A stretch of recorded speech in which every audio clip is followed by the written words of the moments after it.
د هلمند ولایت په کجکي بند کې د اوبو کمښت له امله د هلمند او کندهار ولایتونو برېښنا پرې سوې ده. د هلمند ولایت مقام مطبوعاتي مسؤل مولوي محمد قاسم ریاض وایي چې د هلمند په کجکي بند کې د اوبو کموالي له امله چارواکو پرېکړه وکړه چې پر هلمند او کندهار ولایتونو برېښنا بند کړي، خو هغه وویل کله چې اوبه په بند کې زیاتې سي بیرته به برېښنا په عادي ډول هلمند او کندهار ته ورکړل سي.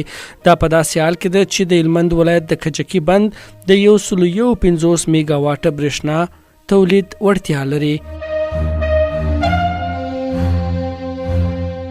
هلمند چلنج کلب لوبي د راشد خان کرکټ کلب په بریا پای ته ورسېدې. په دې ټورنمنټ کې 12 لوبډلو ګډون کړی و.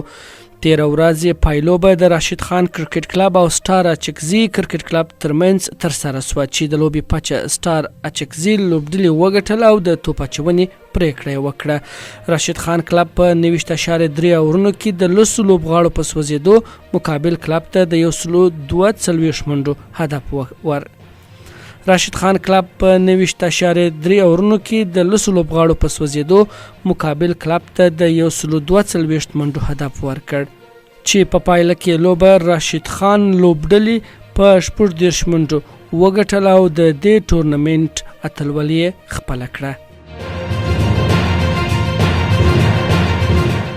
ملي دفاع وزارت وایي د اسلامي امارت رهبر مولوي ملا هیبت الله خونزاده په هلمند کې د 215 اعظم کلي اردو ته سفر وکړ. د یاد وزارت پر ټویټر لیکل شوي دي چې شیخ مولوي هیبت الله خونزاده د اسلامي امارت ځواکونو ته د لا بیدارۍ او د هیواد له ځمکني بشپړتیا د دفاع ټینګار وکړ. د پکتیا امنیه قومندانۍ ویاند عبدالباري منیب وایي د دې ولایت په زرمت ولسوالۍ کې د یوې ټرافیکي پیښې پر مهال 3 کسان ټپیان شوي دي. نوموړی زیاتوي دا پیښه د 2 موټرو د ټکر له کبله رامنځته شوې او لامل یې د موټر چلوونکو بې احتیاطي بلل شوې ده.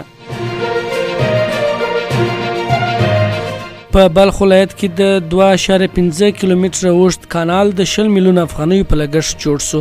مسؤلین وایي د بلخ ولایت په دولت آباد ولسوالۍ کې 2.5 کیلومتره اوږد کانال چې 8000 هکټاره ځمکه خړوبولی سي د 10 میلیون افغانیو په لګښت جوړ او ګټه اخیستنې ته وسپارل شو.